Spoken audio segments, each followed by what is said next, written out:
There's heated exchange going on between Governor Adeleke at the Osun APC, particularly with Minister of Marine and Blue Economy, Oyetola.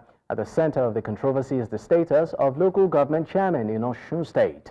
Adeleke is accusing the former Governor Oyetola of relying on President Bola Ahmed Tinubu's influence to cause chaos by planning to enforce a court judgment that could potentially destabilize the state. It seems the situation is escalating, with local government chairmen vowing to return to their councils, defying Adeleke's administration.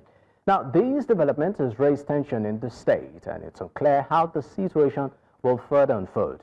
Well, joining me in the studio at this time to discuss this is Oni Olalekan. He's a political analyst who joins me live in the studio. Thank you for your time. Thank you, too, for having me. Good evening. It's great. Good evening. And let me start by saying Happy New Year. I think this is the first time we are seeing this here on the show. Great. Yeah. A lot is happening in Osun State. Yes. Just this evening, we also got wind that a government official, I think a local government, was gunned down in broad daylight, killed. I mean, that just shows you the extent at which this ongoing crisis has evolved into. But let me ask your take on what we are seeing developing in Osun State right now. Well, yesterday we saw the governor coming out, having a press conference and talking about the Minister of Blue Marine Economy and the former governor of Osun State, Oyetola, saying that he wanted to instigate crisis in collaboration with the security agencies in Osun State and all of that. And what I saw about that was that, there was a court ruling, was it on Friday or Saturday, there was a court ruling reinstating the former local government chairman across the state, telling them to go back to the office and all of that. And then the governor came out to say that there will be crisis, that the former governor was trying to instigate crises in collaboration with the security agencies. And today we saw, what I expected the governor to have done was that, first of all, it's that you go back to court and, get another injunction, maybe to status quo to remain. And don't forget that the Osun State local government election is to come up, I think, maybe in 2 weeks' time or next week or so. And so I expected that when the court judgment came, what the governor was supposed to do was either go back to court or allow this the court judgment to stand. And if that stands, you already have a local government election being scheduled for any time around February or early March or so. So we expect that you were supposed to obey court judgment and allow them. And so coming into the press yesterday, coming into the media yesterday, saying that there are some people trying to forestall, cause crisis in the state. For me, I think it is more of politics and all of that. So today we saw that the people were ready, the other local government chairman was ready to resume duty as prescribed by the court, and then crisis erupted. We saw that one of the local government chairman was killed at the secretariat today. And we saw all other crises. In fact, it wasn't only the local government chairman that was killed. 2 other people were killed in the crisis. And we saw what has erupted in Osun State, which I expect that the governor shouldn't have allowed to happen. As the chief security officer of the state, he expected to protect the people and find a way around it and ensure that there were no crises. But, unfortunately, we had that incident today, and here we are in Osun State. Let's go back to that judgment. Now, the appeal court, reinstated the sacked local government chairmen and councillors in Osun State, and of course who are elected under the APC platform. Now, this decision, of course, was in 2022. Yes, and of course, this decision, overturned the earlier judgment of the Federal High Court, which nullified that, around October 2022. Looking at all of these dynamics, is the judiciary in a way, because for people that follow the trends of politics, is the judiciary in a way helping matters, or does it seem like these judgments are so cumbersome for comprehension? Well, what I see about court cases and the judiciary is that it is whatever you present before them and how you are able to argue your matter before them that determines the judgments they will give.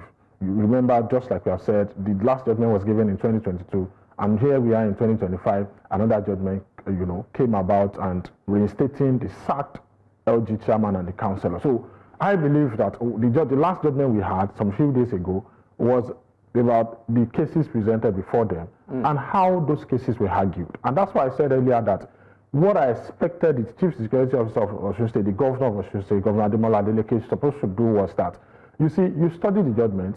If possible, you can actually also go back to, there's still a higher court above the one that gave the last judgment. You can as well approach another court, a higher court, and present your case.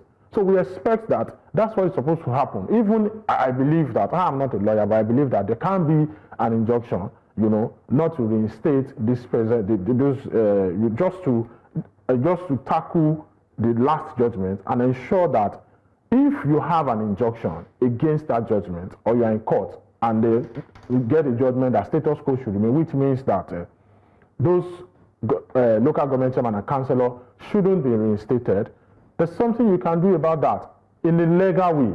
And that's what I expected. Coming to the media to say that some people want to cause crisis. Why would they want to cause crisis? What they actually wanted to do was to enforce the judgment they received. And so for me, judiciary has done their bit, which is to ensure that when a case is presented before them, they ensure that they attend to that case as per what they have, evidences they have before them, and how lawyers are able to argue their matters before them. They give judgment based on that.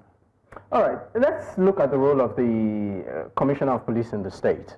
Just this evening, or thereabout, the Davido, the popular musician, who of course his uncle is the governor of the state. Yes. David Adeleke, his uncle being, of course, Governor Adeleke, did call out the police commissioner. He used some words that I can't mention on TV, you know, on social media, pretty much profane words, and sort of, you know, suggesting that it appears, you know, the security status or apparatus in the state is biased in favor of the opposition in the state. Yes. I would like your reaction to that. Well, what I say about that is this: there was a court judgment, and to enforce that court judgment, police have stood up to say that, and that's part of their work. That's part of the job of police in Nigeria, that there's a judgment already.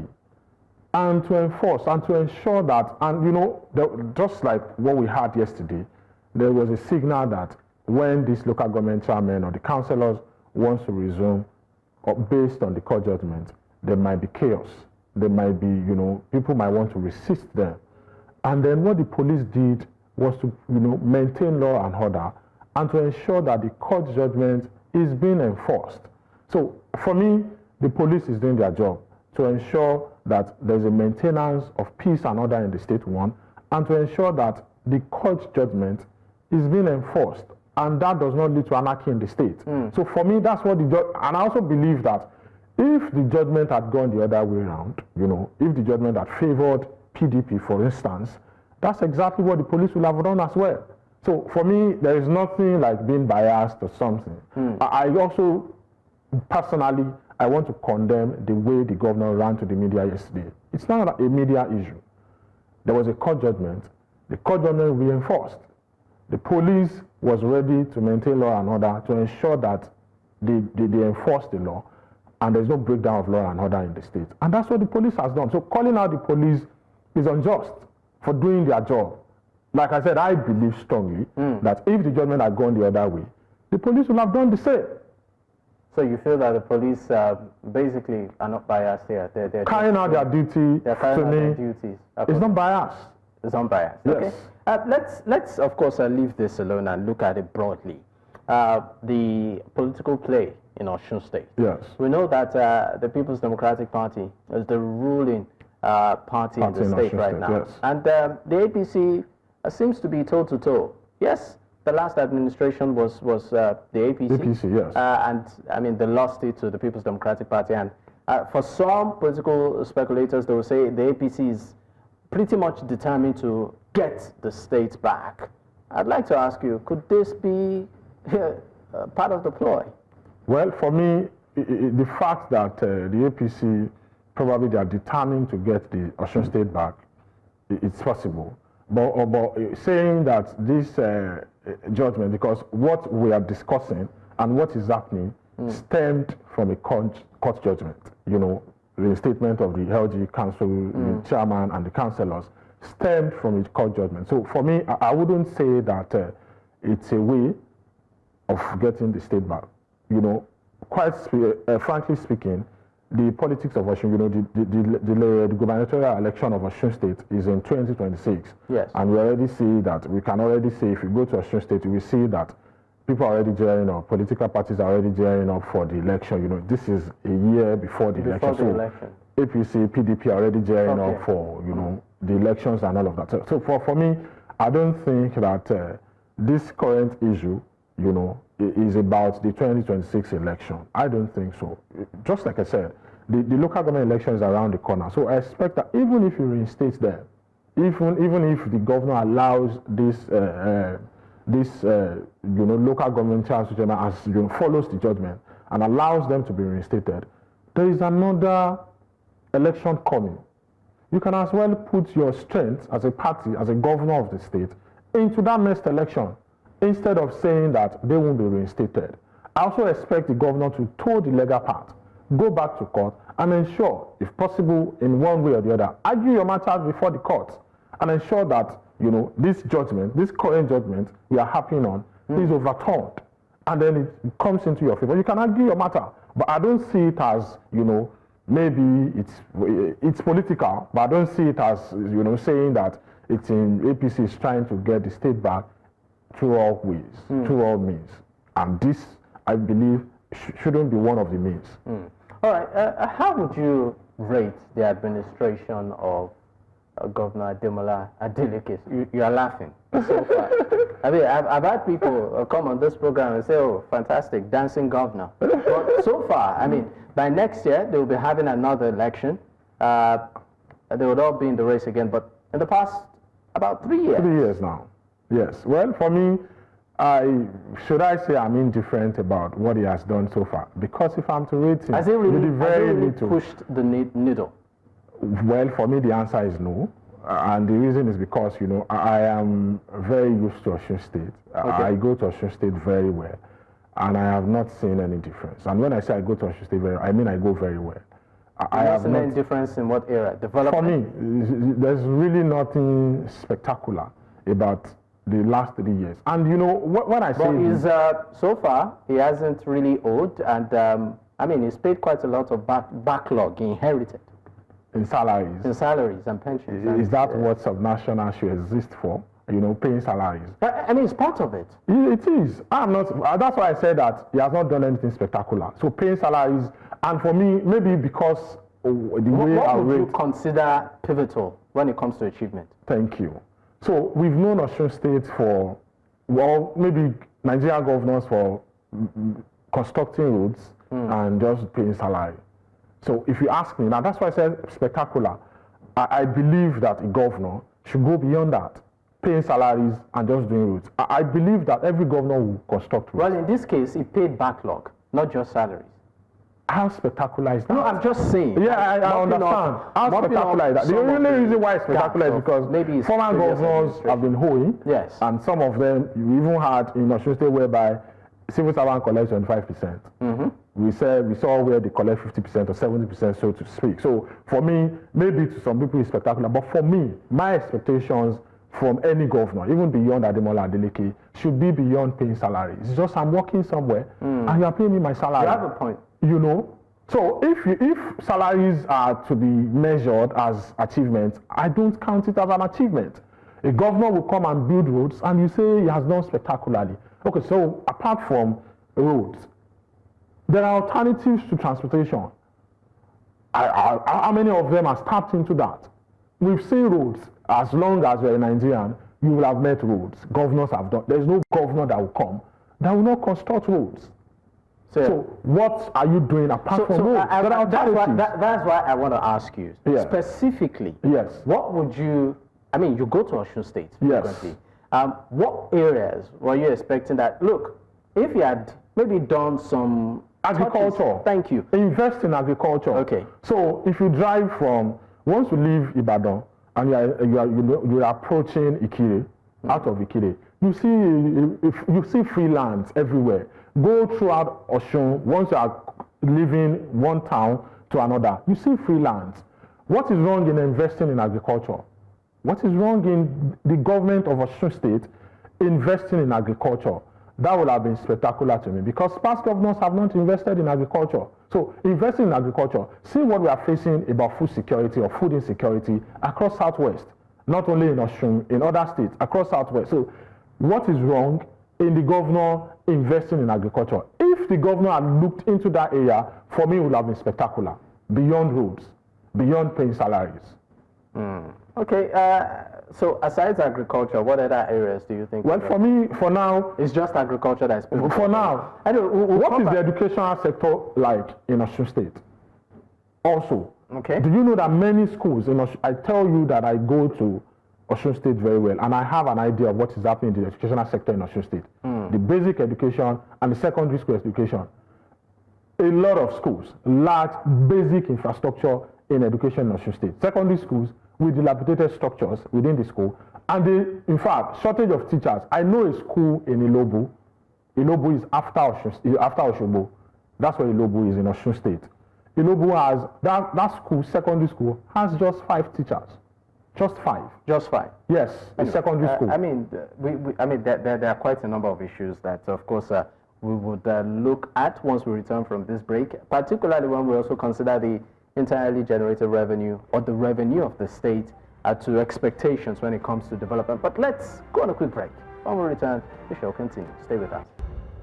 Many thanks for staying with us. It's still Politics HQ on New Central Television, and we're looking at matters arising in Osun State, where there seems to be some sort of crisis between the governor of the state, the All Progressives Congress, and as regards the local government chairman in the state. A lot, has been happening in terms of developing story there. I still have Oni Olalekan as my guest today, a political analyst who joins me live in the studio. Before we went on that break, we're sort of doing an appraisal of the administration of Governor Adeleke so far. Yes. And you said he has performed below par. For me? For you? My opinion. In your opinion? Yes. Yes. But some would also argue that, he has had achievements in certain areas from, even though you said it's not an achievement, road construction, rural electrification, in the area of health and welfare. There's also the, what he called the mole, surgical and medical outreach, amongst a list of other issues that, he has touched. So, for the chances of the People's Democratic Party in terms of holding power, looking at what he's been able to do, what do you think it's looking like, 2020? Are we looking at, a tight race here? Well, the people will actually judge. I am saying that maybe my own bar is high. It's possible that my expectations are maybe high, not even very high. But that will be dependent on my exposure and the way I think, the way I see things, and all of that. It is very possible that the majority of Osun voters, electorate, will say that Governor Adeleke has been the best thing that has happened to Osun State. Very possible. So going to the polls, I won't be the major decider. But these are my opinion. And if you look at what I am saying, there are regular things, and my opinion has been on. For me, he has not done anything spectacular. Okay, so in Osun State, he's doing a bridge around. If you go after in Osogbo, he's constructing a bridge, and then if you enter from, there's a place they call Ede Akoda, going into Ede, he has fixed the road, and if by the time you are entering Osogbo in the night, everywhere there's light, Imole Osun in all those places, and then some of the metropolis within Osogbo, he has started all those roads. Those are the things he has done. So Osogbo people might tell you that Oyetola didn't do those, construct those roads, and he's doing another bridge, bigger than what Oyetola did. So all of these things being put together, coming to them might be something that is very, massive infrastructure. But for you, your expectations are way higher than that. And I've said roads are normal. Are just basic. Well, to a large extent, true. But let's look at the former governor to Aregbesola in all of this, Ralph Aregbesola. We know the face-off that is happening between Governor Rauf Aregbe and even the APC, yes, where members of his movement, Omoluabi movement, the Omoluabi movement. Yes. Thank you. Let's talk about former Governor Rauf Aregbe in all of this. You know, some weeks ago he was suspended by the APC from the party, and even for me it has been long overdue because of his anti-party activities. We knew that the last election that was held in Osun State in 2022, he worked against the party. He worked against APC, and we saw how his top group, that's the name of the group then, TOP, how they voted against the APC. And so all of this has been happening since, even before 2022, at least, even while Oyetola was the governor, there was no serious agreement and collaboration between Rauf Aregbe and the APC and all of that. So, and he got suspended some weeks ago, and that's where he is presently. We also saw he had a closed-door meeting with Rabi Musa Kwakwanso, was it last week or 2 weeks ago, and all of that. So we've seen all of these moves, and I believe that going forward, I don't think that the coming elections, Aregbe will work with APC. I doubt it. If he'll be working with But do you APC. see his exit from the party as a big blow to APC in Osun State? Well, to an extent, it's a force, especially in Osun State. It's a big force. Somebody who has such followers, such huge followers. So it's a big force in Osun State. Nobody can rule that out. That is not a big force. So I also see that Osun APC needs to do a lot of work if they will be winning the 2026 election, because of the ousting of Aregbe and the way Aregbe has fell out with the APC in Osun State. They have a serious work in their hands to do if they will be winning the 2026 elections. Olalekan, thank you so much for your time on the program. It's been a great one. Yeah, thank you too.